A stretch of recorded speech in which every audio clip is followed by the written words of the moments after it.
नमस्कार विद्यार्थी मित्रांनो, आम्ही मागील भागामध्ये मराठी भाषेचे अलंकार पाहत होतो। अलंकारामध्ये मुख्य दोन प्रकार येतात, एक शब्दालंकार आणि दुसरा अर्थालंकार।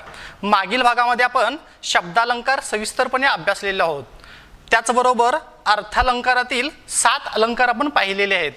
आज आपण मराठीतील अलंकारातील अर्थालंकार या प्रकारातील 8 नंबरचा अलंकार म्हणजे दृष्टांत हा अलंकार आपण पाहणार आहोत। पहा तर मग अलंकार दृष्टांत।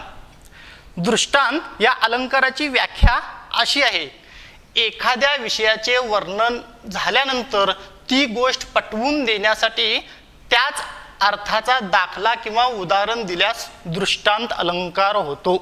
व्याख्या पुन्हा एकदा बघा, एखाद्या विषयाचे वर्णन करून झाल्यानंतर ती गोष्ट पटवून देण्यासाठी त्याच अर्थाचा दाखला किंवा उदाहरण दिल्यास दृष्टांत अलंकार होतो, अशी ही व्याख्या आहे। आपण उदाहरण पाहू म्हणजे आपल्याला लक्षात येईल। उदाहरण नंबर 1 असं आहे, लहानपण देगा देवा मुंगी साखरेचा रवा, ऐरावत रत्न थोर त्याशी अंकुशाचा मार। लहानपण देगा देवा मुंगी साखरेचा रवा, ऐरावत रत्न थोर त्याशी अंकुशाचा मार। हा संत तुकारामांचा अभंग आहे। इथं काय सांगितलेलं आहे बघा, तर लहानपणाचं महत्त्व सांगितलेलं आहे आणि या लहानपणाचं महत्त्व सांगण्यासाठी तुकाराम महाराजांनी इथं ऐरावताचा दाखला दिलेला आहे, म्हणजे उदाहरण दिलेलं आहे। आता या उदाहरणामध्ये काय सांगितलं आहे बघा, लहानपण देगा देवा। कवी देवाकडं लहानपण मागतात, कारण लहानपण किती सुंदर असतं, गोड असतं हे सांगण्यासाठी मुंगी साखरेचा रवा, लहानपणी मुंगी होऊन आपल्याला साखर खाता येते, म्हणजे गोड गोड आपल्याला सर्व मिळतं, पण मोठेपणी यातना असतात। लहानपण सुख असतं, मोठेपणी यातना असतात। त्या लहानपणासाठी मुंगी आणि साखरेचं उदाहरण दिलं, तर मोठेपणाचं उदाहरण देत असताना ऐरावताचं उदाहरण दिलेलं आहे बा। ऐरावत रत्न थोर, ऐरावत म्हणजे इंद्राचं वाहन, हा हत्ती। हा ऐरावत इतका मोठा रत्न असतो, हत्ती असतो, तरी सुद्धा त्याला मात्र अंकुशाचा मार, त्याला अंकुशानं वेळ प्रसंगी मारबडव करावा लागतो, म्हणजे मोठेपणी माणसाकडे खूप मोठी जबाबदारी येते आणि त्याला दुःख कष्ट यातना सहन करावे लागतात। तर लहानपणी मात्र मुंगी होऊन आपल्याला साखर खायला मिळते, असा दाखला दृष्टांत या पहिल्या उदाहरणामध्ये दिलेला आहे। आपण दुसरं एक उदाहरण पाहू। उदाहरण दुसरं असं आहे, वानरी हिंडे झाडावरी पिल्ले बांधुनी उदरी, तैशी आम्हा विठ्ठल माये जनी वेळोवेळी पाहे। उदाहरण पुन्हा एकदा पहा, वानरी हिंडे झाडावरी पिल्ले बांधुनी उदरी, तैशी आम्हा विठ्ठल माये जनी वेळोवेळी पाहे। आता इथं जनाबाईंनी विठ्ठल आणि आपलं नातं कसं आहे हे सांगण्यासाठी एक दृष्टांत दिलेला आहे, दाखला दिलेला आहे, तो म्हणजे वानरीचा। आता वानर काय करते, वानरी हिंडे झाडावरी, वानर झाडावरून एका झाडावरून दुसऱ्या झाडावरती जात असते, त्याच वेळेला ती पिल्ले बांधुनी उदरी, आपल्या पिल्लाला मात्र आपल्या पोटाशी धरून जात असते, आपल्या पिल्लाला अजिबात सोडत नाही, इतकं त्या पिल्लावरती त्या वानरीचं प्रेम असतं। तसाच दाखला उदाहरण दिलेलं आहे बघा, तैशी आम्हा विठ्ठल माये, तसाच आम्हाला विठ्ठल आहे, विठ्ठल ही माय आपली आहे, ती मात्र जनी वेळोवेळी पाहे, जनीला या जनाबाईला मात्र तो वेळोवेळी प्रकट होत असतो, असा दाखला इथं दिलेला आहे। म्हणून दृष्टांत अलंकारामध्ये एखादी गोष्ट पटवून देण्यासाठी त्याच अर्थाचा दाखला किंवा उदाहरण दिल्यानंतर दृष्टांत हा अलंकार होतो, असा हा 8 नंबरचा अलंकार आहे। आता याचा पुढचा अलंकार आपण पाहूया, तो म्हणजे अन्योक्ती हा अलंकार।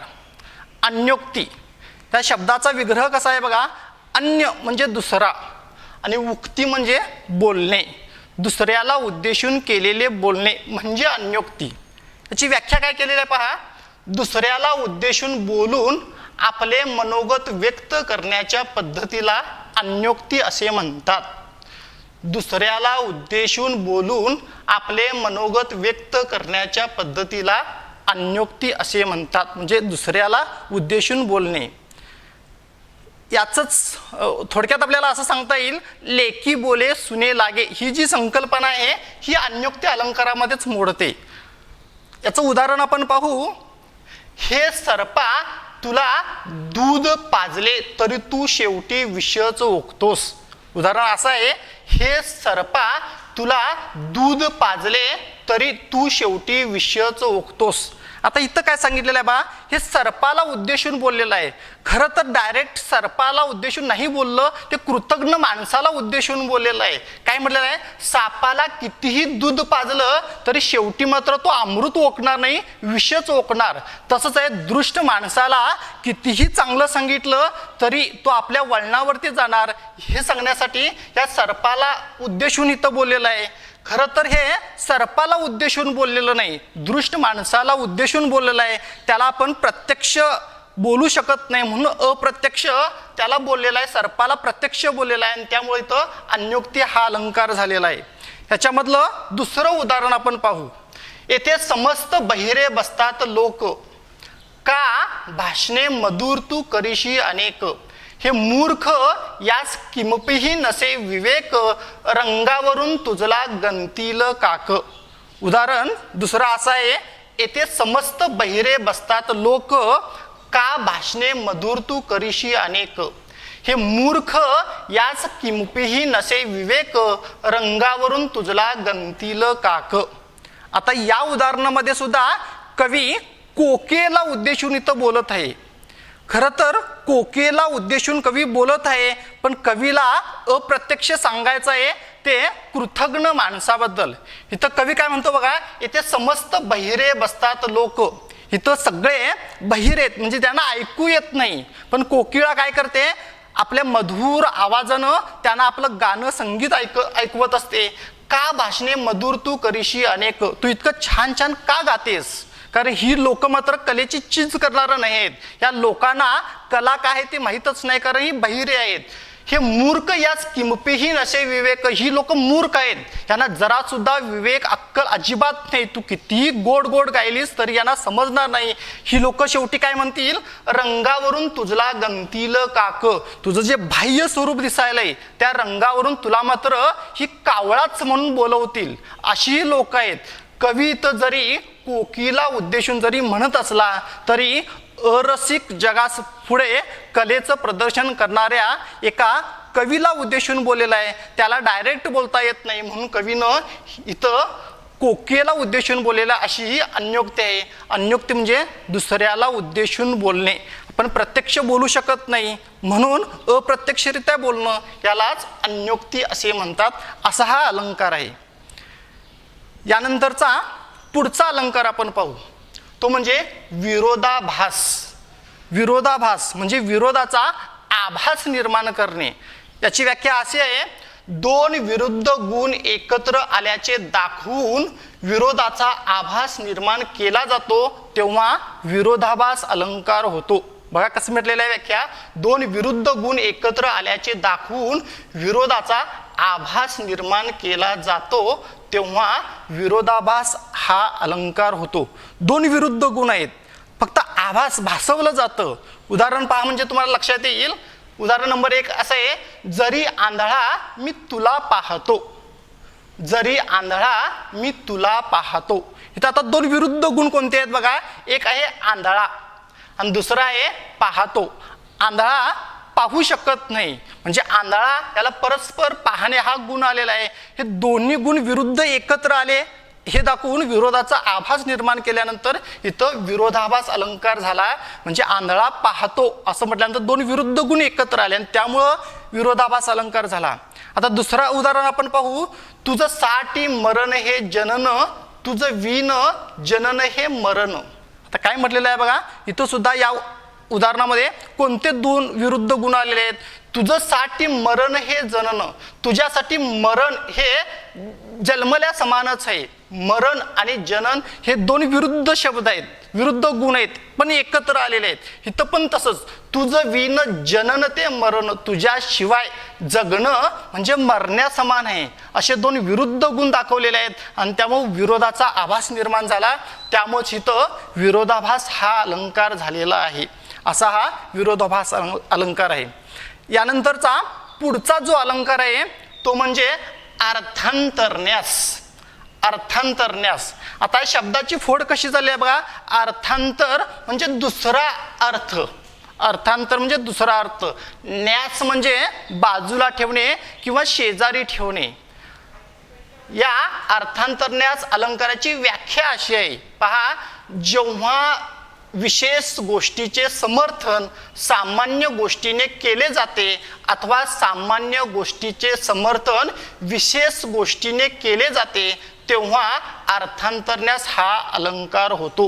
पुन्हा एकदा व्याख्या पहा. जेव्हा विशेष गोष्टीचे समर्थन सामान्य गोष्टीने केले जाते अथवा सामान्य गोष्टीचे समर्थन विशेष गोष्टीने केले जाते तेव्हा अर्थांतरण्यास हा अलंकार होतो. म्हणजे शेवटी एक सामान्य सिद्धांत सांगितला जातो. आता पहा उदाहरण म्हणजे तुमच्या लक्षात येईल. उदाहरण नंबर 1 असा आहे. 2 ओंडक्याची होते सागरात भेट, एक लाट तोडी दोघा पुन्हा नाही गाठ, क्षणिक तेवी आहे बाळा मिळ मानसाचा, पराधीन आहे जगती पुत्र मानवाचा.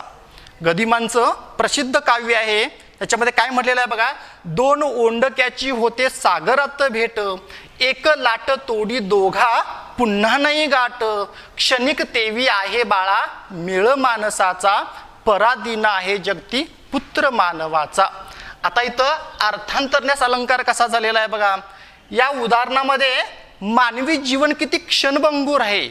या क्षणभंगूर मानवी जीवनाचं उदाहरण सांगण्यासाठी त्यांनी काय सांगितलेलं आहे बघा. 2 ओंडक्याची होते सागरात भेट. महापूर येतो आणि या महापुरामध्ये पाण्यातून नदीतून काही ओंडके वाहत वाहत येतात. असा एखादा ओंडका नदीतून सागराला भेटतो आणि असाच दुसऱ्या बाजूने सुद्धा एखादा ओंडका नदीतून सागरामध्ये येतो. लाटा लाटानं 2 ओंडक्याची होते सागरात भेट. दोघं एकत्र येतात. लाटा लाटानं न कळत योगायोगानं एकत्र येतात. ह्यांची ही भेट मात्र क्षणभंगूर असते. एक लाट तोडी दोघा पुन्हा नाही गाठ. त्यांचं जीवन तेवढं क्षणभंगूर आहे. किती वेळ आहे सांगता येत नाही त्यांचं मिलन किंवा त्यांचं भेटणं. एक केव्हा तर लाट येते आणि त्या लाटेतून त्यांचं दोघांचं पुन्हा विभक्त होतात. एक लाट तोडी दोघा पुन्हा नाही गाठ. एकदा जर त्यांचं ही ताटातूट झाली तर पुन्हा भेटतीलच हे सांगता येत नाही.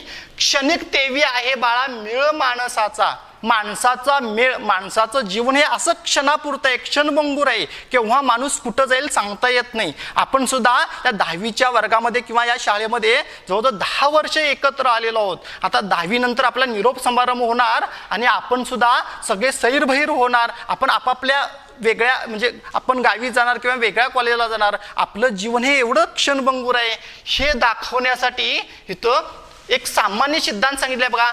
पराधीन आहे जगती पुत्र मानवाचा. मानवाचा हा मुलगा मात्र हा परमेश्वराचा मुलगा मात्र पराधीन आहे. त्याच्या हातात काहीच नाही हे सांगण्यासाठी, मानवी जीवन क्षणभंगूर आहे सांगण्यासाठी 2 ओंडक्याची ही गोष्ट सांगितली आणि शेवटी एक सामान्य सिद्धांत सांगितला.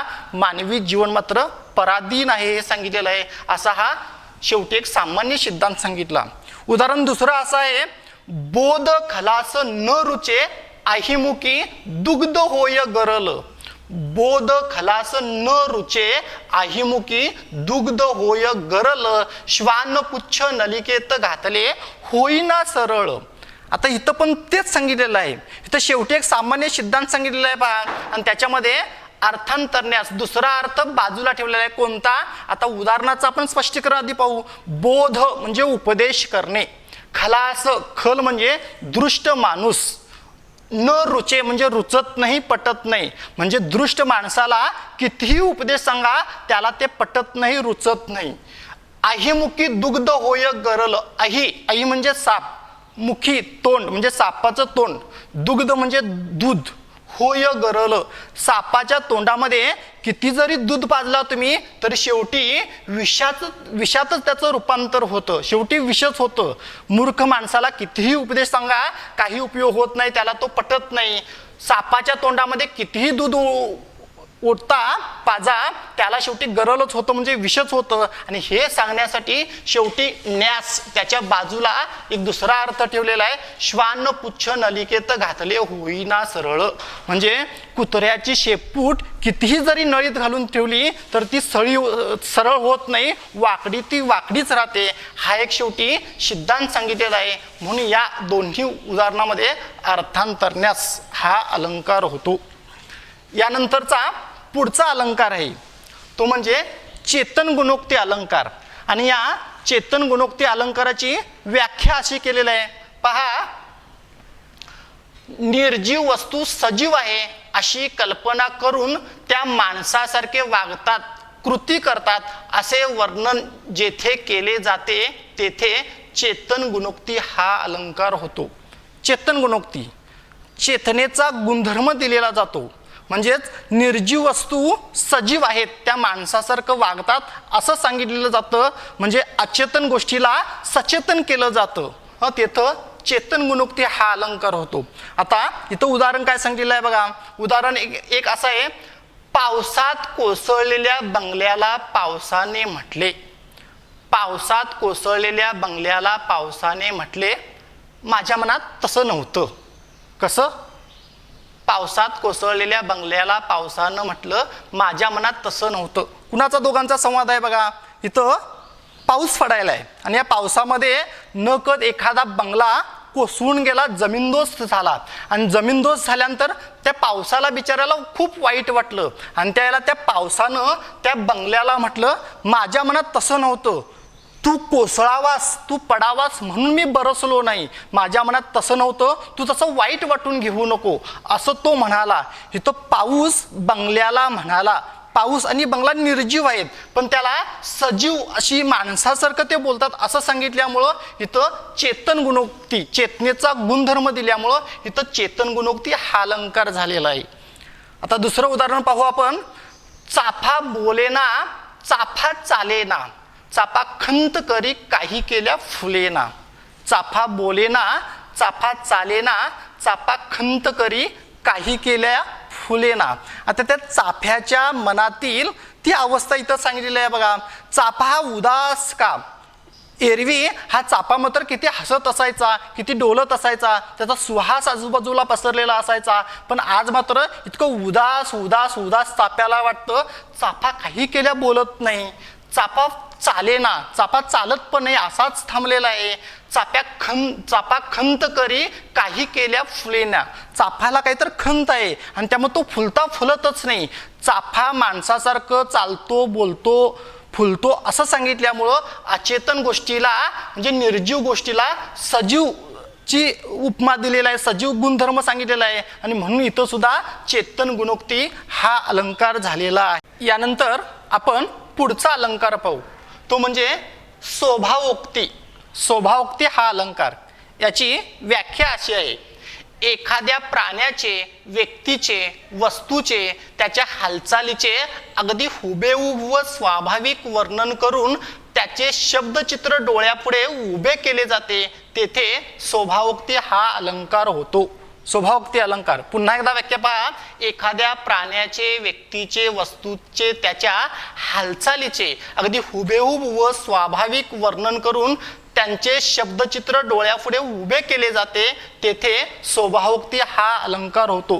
म्हणजे एकंदरीत माणसाचा स्वभाव जसाच्या तसा हुबेहूब प्रत्यक्ष दाखवलेला जातो, तो आपल्या डोळ्यासमोर उभं राहतो, असा हा स्वभावोक्ती अलंकार आहे.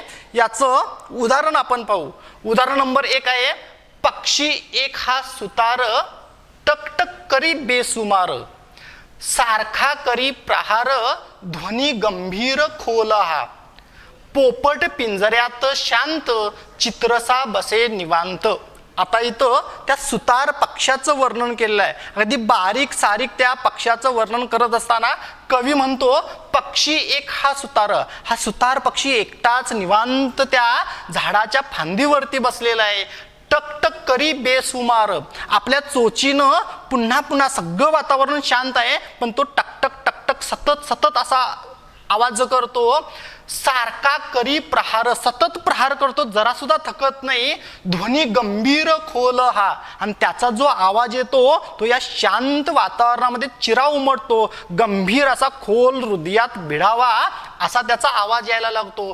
पोपट पिंजऱ्यात शांत, आणि बाजूलाच मात्र एखाद्या पिंजऱ्यामध्ये पोपट मात्र शांत थांबलेला आहे. चित्रसा बसे निवांत, एखाद्या चित्रामध्ये जसं चित्र असावं तसा हा निवांत बसलेला आहे. त्या सुतार पक्षाचं वर्णन किंवा पोपटाचं वर्णन जसंच्या तसं त्याच्या स्वभावाचं वर्णन केल्यामुळं इथं स्वभावोक्ती हा अलंकार झाला. त्यानंतर आपण दुसरं उदाहरण पाहू. उदाहरण दुसरं असं आहे, आस पास मुडद्यांची रास, यंत्रातूनी आग गोळ्यांचे पराग, विमानाचे हल्ले बेचिराक झिल्ले, रक्ताची थारोळी अपंग आरोळी.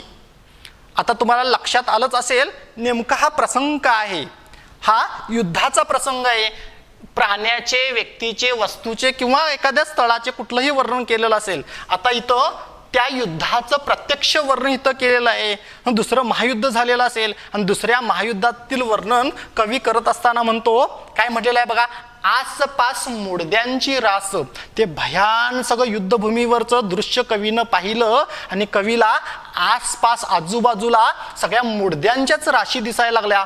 अनेक प्रेतं आजूबाजूला सगळी पडत होती. आणि त्याचबरोबर यंत्रातून आग, मोठमोठी आग ओकणारी यंत्र आजूबाजूला दिसत होती कवीला. आणि त्याच्यातून गोळ्यांचे पराग, आजूबाजूला अनेक सैनिक परागकण यावे त्या पद्धतीनं गोळ्यांचा वर्षाव करत होते. अनेक मुडदे, अनेक प्रेतं आजूबाजूला पडलेली होती. यंत्रातून आग ओकणारी ती यंत्रे पाहिल्यानंतर कवीनं विमानाचे हल्ले बेचिराक झिल्ले, युद्ध त्या भूमीवरूनच नव्हे तर आकाशातून सुद्धा अनेक विमानांचे हल्ले होत होते आणि जिल्ह्याच्या जिल्हे बेचिराक होत होते, जळून जात होते.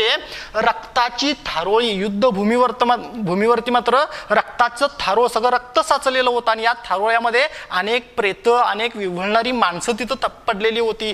अपंग आरोळी, अनेक जणांचे हात पाय तिथं छाटले गेले होते किंवा जखमी झालेले होते. आणि त्यामुळं त्यांच्या त्या आरोळीतून, त्यांच्या त्या आवाजातून भयान वातावरण सगळं दिसत होतं. असं युद्धभूमीचं जशास तसं वर्णन केल्यामुळं इथं सुद्धा स्वभावोक्ती अलंकार झालेला आहे.